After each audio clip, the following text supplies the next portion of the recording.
Bem merecestes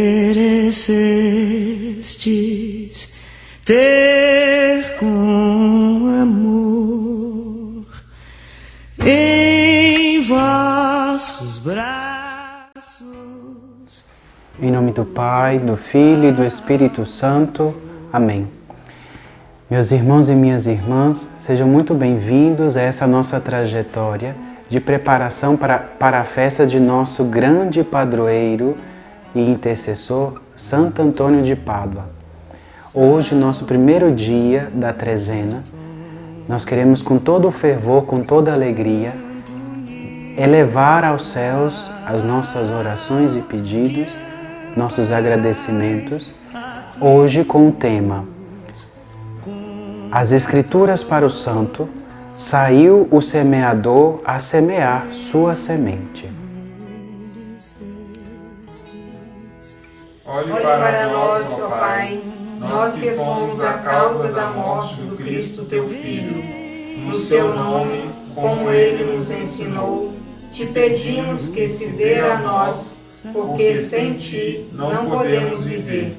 Ó Senhor Jesus Cristo, infunde em nós a tua graça, com a qual se busca e da qual se recebe a plenitude da verdadeira vida. Peça por nós ao Pai, para que nos dê uma fé reta, para merecermos chegar ao lugar da vida eterna. Com teu auxílio, tu que és o princípio e o fim, digno de louvor, admirável e inefável, pelos séculos eternos. Amém. Saiu o semeador a semear sua semente. Meus caríssimos, nesse primeiro dia de reflexão da nossa trezena, nós vamos com Santo Antônio refletir um pouco sobre a palavra, com um de seus sermões que trata daquela passagem, daquela parábola da semente e do semeador, do capítulo 8º do evangelista São Lucas. Quem é essa semente? O que é essa semente, senão a própria palavra de Deus? E quem é esse semeador? O próprio Cristo. Esse semeador que sai pelo mundo semeando a sua palavra, a palavra divina. Uma palavra que tem 3 dimensões. Primeiro, é a palavra da sua própria vida, daquilo que ele viveu junto de nós, como homem aqui na Terra. Ou seja, é a palavra da santidade da sua vida. Depois, é a palavra, é a semente da pregação do reino dos céus, do projeto que ele vem empreender em nosso meio, é um projeto de levar-nos ao Pai. Esse é o seu reino. E é uma semente da realização dos milagres, daquele que, sensível à realidade de cada um de nós, sabe tocar, sabe sentir, sabe perceber e agir no momento certo em favor daqueles que precisam.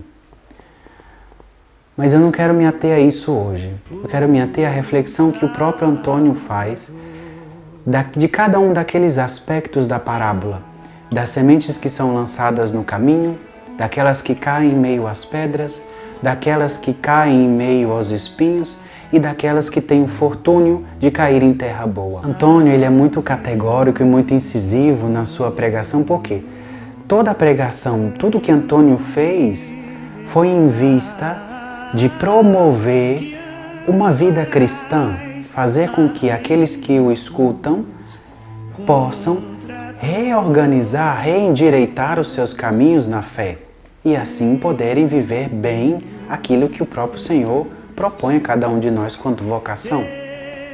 Então vamos adentrar nessa experiência com Antônio de interpretar essa parábola do Evangelho de São Lucas. Então, primeiro, o semeador sai a semear. Ele sai a semear pelo mundo, pela terra que há de encontrar durante esse mundo, mas ao mesmo tempo ele constrói a igreja, esse semeador que é o Cristo. A igreja, onde é o lugar onde o lugar que vai servir de depósito dessa semente divina, dessa semente bendita que é a palavra de Deus. Esse lugar que é a igreja é o lugar dos penitentes, daqueles que estão em caminho com o Mestre, escutando a sua palavra. Esses mesmos penitentes que estão à disposição da graça, do dom do perdão, que vem da própria graça do Espírito Santo que está na igreja. Então vejam que a igreja nesse momento, hoje nós celebramos Pentecostes, que é a grande inauguração da missão nossa, quanto cristãos, né, dessa missão da igreja, e ela é vista por Antônio como lugar da palavra e lugar daqueles que estão em caminho, que estão num percurso de penitência junto ao Senhor. Então essa palavra é a semente. Uma semente que tem a graça de ser jogada, semeada, germinada e tem a graça do crescimento. Vejam que essa semente brotada, jogada, melhor dizendo, no coração do cristão, do pecador, ela tem uma força tamanha de florescer, de brotar nesse coração a erva da contrição. Assim nos diz Antônio. Essa planta que nos faz estar nesse processo de sempre reconhecermos aquilo que nós fazemos de errado, aquilo que nós fazemos de certo, aprender com isso e gradativamente nos melhorar nesse sentido.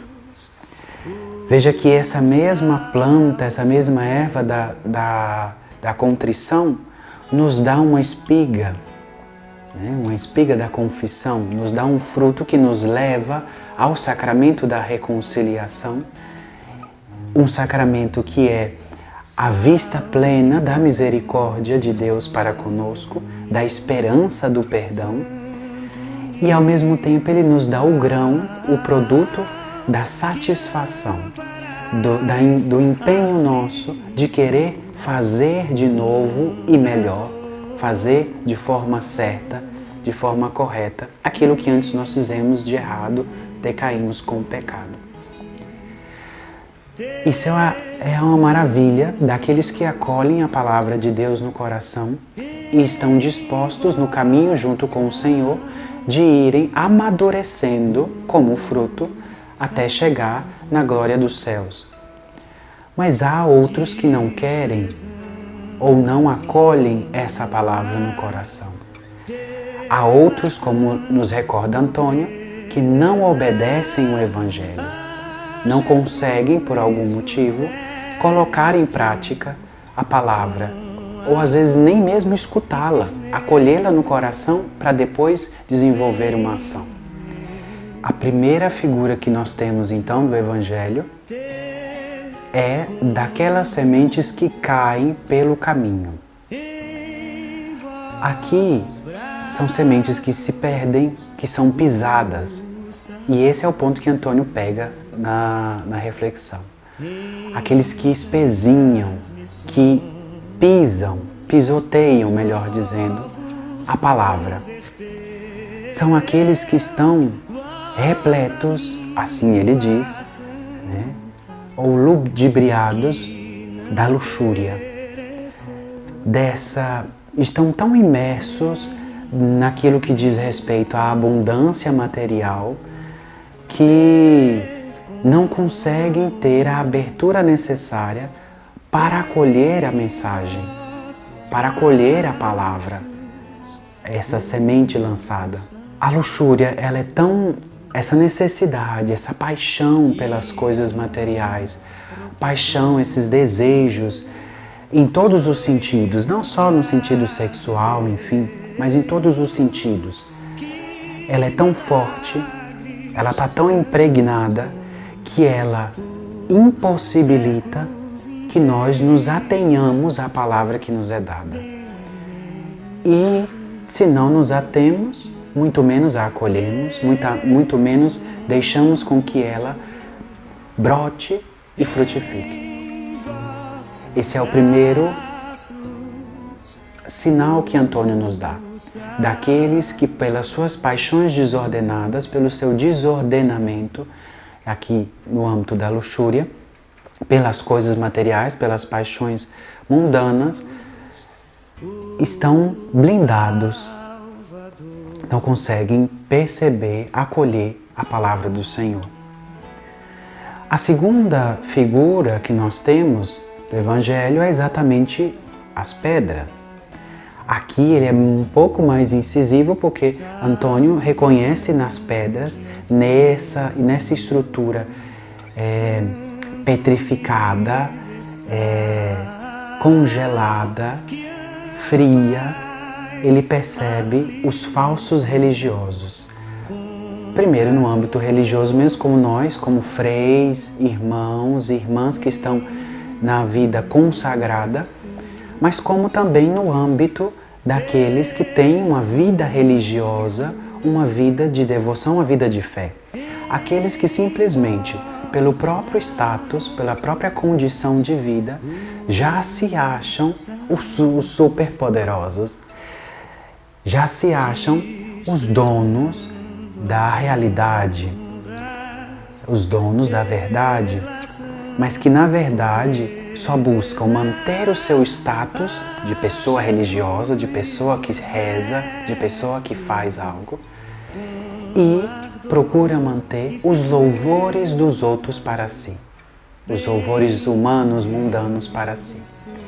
Aqui Antônio diz que é o grande pecado da soberba, né? O orgulho de se achar, de pensar que tem o conhecimento, a verdade, e pensar que os outros precisam louvar-me por conta disso.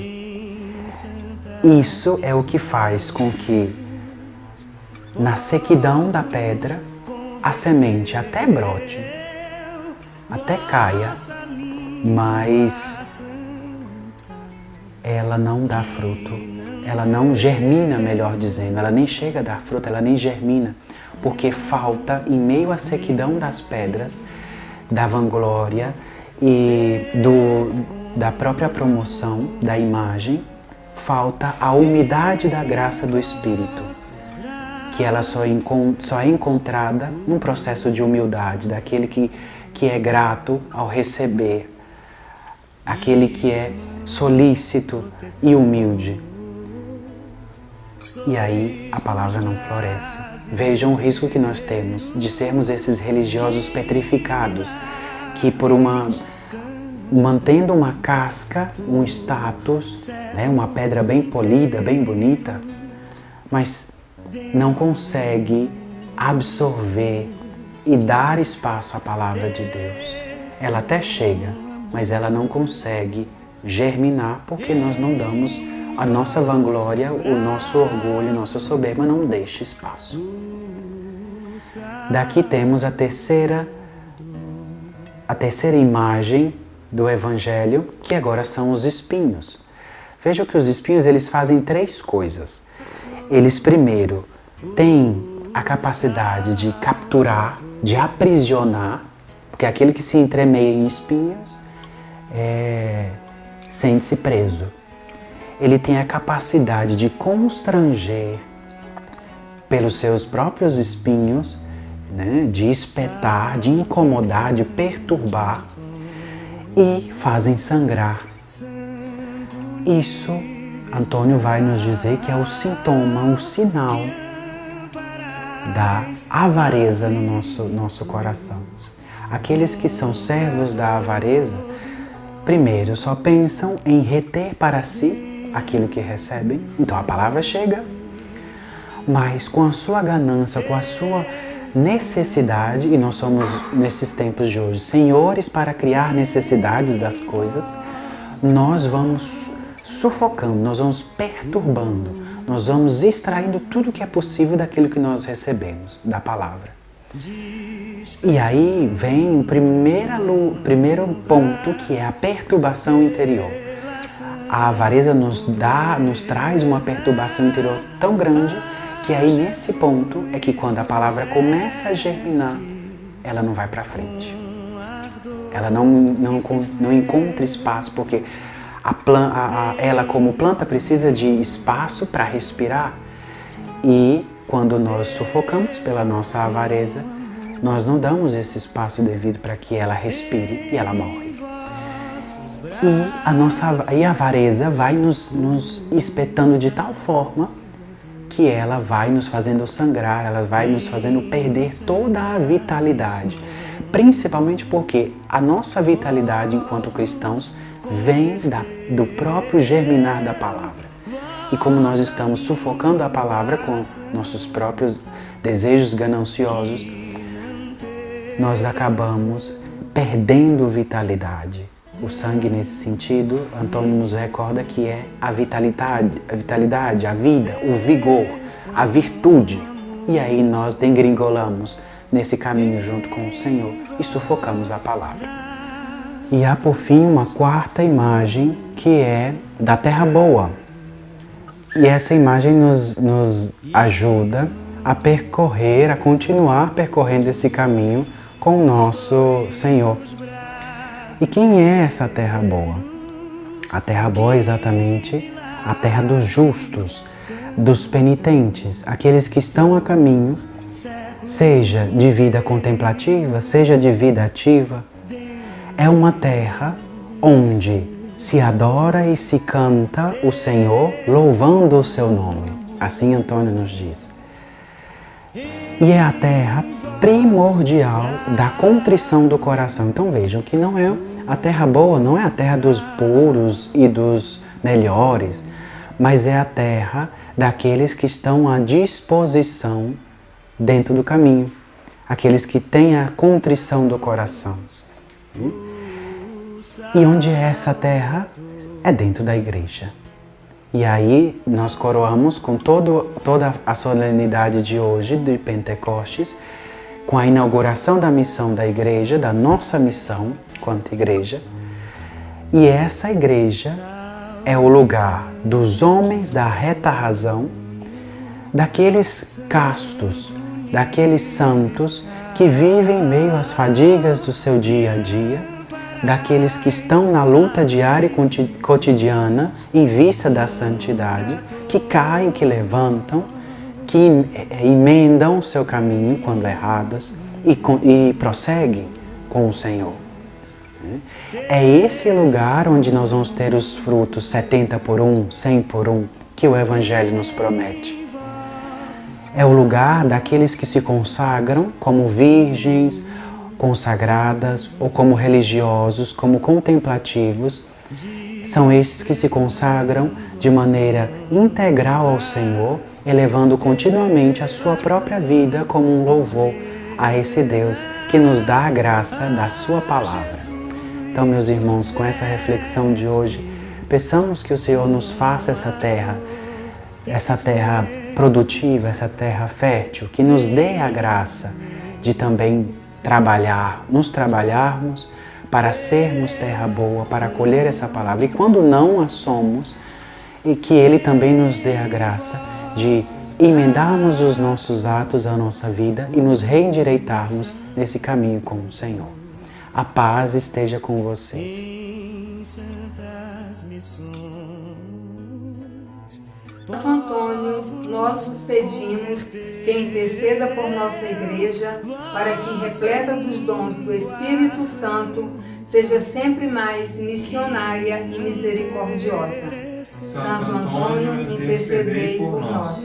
Santo Antônio, nós vos pedimos que interceda pelos nossos governantes para que, iluminados pelo Espírito Santo, saibam promover a paz, a justiça e o bem comum. Santo Antônio, intercedei por nós. Santo Antônio, nós vos pedimos que interceda com o auxílio e proteção do Espírito Santo pelos profissionais da saúde, médicos e cientistas que atuam na cura da Covid-19 e ajudai-nos a construir um mundo mais fraterno. Santo Antônio, intercedei por nós. Santo Antônio, nós vos pedimos que interceda por nossa comunidade católica Santo Antônio de Pádua, no Noroeste, para que, cheios da luz do Espírito Santo, sejamos fiéis ao Evangelho e nos tornemos uma comunidade orante e participativa na construção de nossa igreja física. Santo Antônio, intercedei por nós. Ó Senhor, que fizeste Santo Antônio, apóstolo do Evangelho, concede-nos pela sua intercessão uma fé forte e humilde e faze que nossa vida seja coerente com a fé que professamos.